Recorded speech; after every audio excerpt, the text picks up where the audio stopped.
Oh boy, Canada 2021 can't get any better. We should maybe elect Trudeau. You know what? We should probably ban elections and just make Trudeau Prime Minister for life because he's given us the most wonderful gift in the world, and that is isolation camps for people with the wrong COVID test coming back into Canada. So here's the second story from a Red Deer mother, reported in the Western Standard, that a mother, Rebecca McDonald, was set to pick up her son at the airport, who she hadn't seen for about 2 years as he was coming in from Arizona.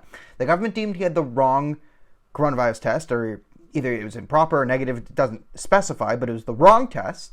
And then he was taken away in an unmarked van and taken to an undisclosed location. According to the mother, she's not allowed to talk to him. She doesn't know where he is, who took him, doesn't know anything about him. He is basically, if he tests negative for the next 3 days, he will be released. Oh, what's the big deal? Now, remember when I raised hell about the prospect of these isolation/concentration camps that they pretty much said would be used in ambiguous circumstances? Now, I had some friends who were very reasonable who had said, yeah, Daniel, this is conspiracy nonsense, you don't do this. And you guys know me. I don't do the conspiracy thing. I tried to tamp down the QAnon stuff here. I think, like, the actual messed up things going on in the world, like, you can act, like, that's crazier than the fictional conspiracies that the Q people were going on about. Now, this one is actually real, though, right? That's why I report it, because I said at the time that it might not be, wide-scale concentration camps, Nazi style coming in, next week, next year, next 2 years. That's not what it was. But what it did is it set the legal precedent, or the, governmental precedent, to do what's happening now, which is to say, oh, someone has the wrong COVID test, or it doesn't, for the safety of everyone, it doesn't fit the COVID numbers, so we're just going to take your son and put him in an undisclosed location. Can you even talk to him? No. Why can't you talk to him? Huh?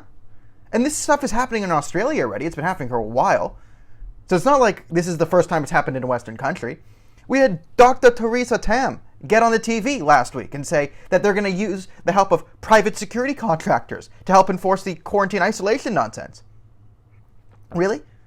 So not only are we building isolation centers, right? Because we trust the government. But now it's, we'll trust the private security forces too, because private security forces never abuse people's civil liberties and are always held to account when on government contracts. We know that for 100% certainty.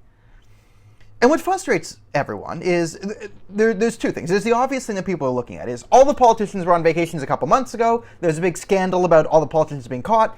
There was no consequences for any of the politicians for going on vacation. So now what they've done is they've instituted draconian laws for the rest of us, right? To show that they're now tough on travel. Oh, they take it very seriously, right? This is the new game that the government's playing on COVID is, it's not, can you be preemptive? Like, why aren't we building, why didn't they start building immediately vaccination centers?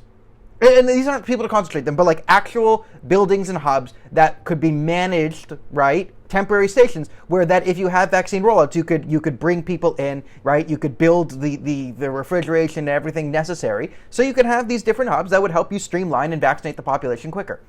That should have been started 6 months ago if we were taking things seriously. But there's no proactive COVID measures ever taken. None. It's all reactive. And the best measure is, how many rights can I take away? Can I lock everyone down? Can I force everyone to their home? Can I create an isolation center? Can I,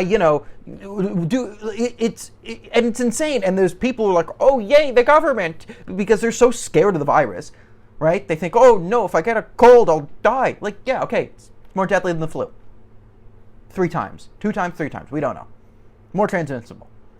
But, oh, no, take away all my civil liberties. The government is more dangerous than the virus. The government's more dangerous than the virus. The government's a joke because they were letting travel in from China from the beginning. I've told this story on my show before. I've told it on these videos. My dad had a friend, and this is the beginning of the thing, who came in at the height of COVID, came from a different country coming back in, reported to the people in the airport that he had a fever, and they just let him in. Just let him in, right? Because for the longest time, right, you couldn't close any of the borders because that would have been racist. As I've said from the beginning, COVID is never more serious than protecting your own political ideology. That's been true all across the board, right? So however deadly COVID is to Justin Trudeau, it is not deadly enough to make him throw out his ideology of open borders, right? So we have a disease coming in. It's a global pandemic. Should we close the borders? No, that's racist, right? We got to keep them open because of whatever. It's ridiculous. And now we have isolation centers where people's children are getting taken off to. Allegedly, you can't even contact them there. People don't know where it is. And we have Dr.Tam, talking about using private security forces to help enforce these isolation rules. How could that possibly go wrong? You know what? Again, we should just probably not have elections. Well, the way things are now, it's like, because the Conservative Party care. Like, where's Erin O'Toole on this, right? Does Erin O'Toole care about civil liberties? Oh, guys, we must get out Trudeau by any means necessary. You're just going to put in another Trudeau and O'Toole. Has Erin O'Toole said anything about civil liberties in the last year? Anything? Anything about free speech other than let's sue Daniel and his parents? Show me where the Conservative Party is. Derek Sloan's raising hell about this now, but that's why he's kicked out of the Conservative Party. So what are we dealing with here? Huh? So, I mean, do we want the concentration camps to be run by Erin O'Toole or Justin Trudeau? Whose picture would you rather look at all day?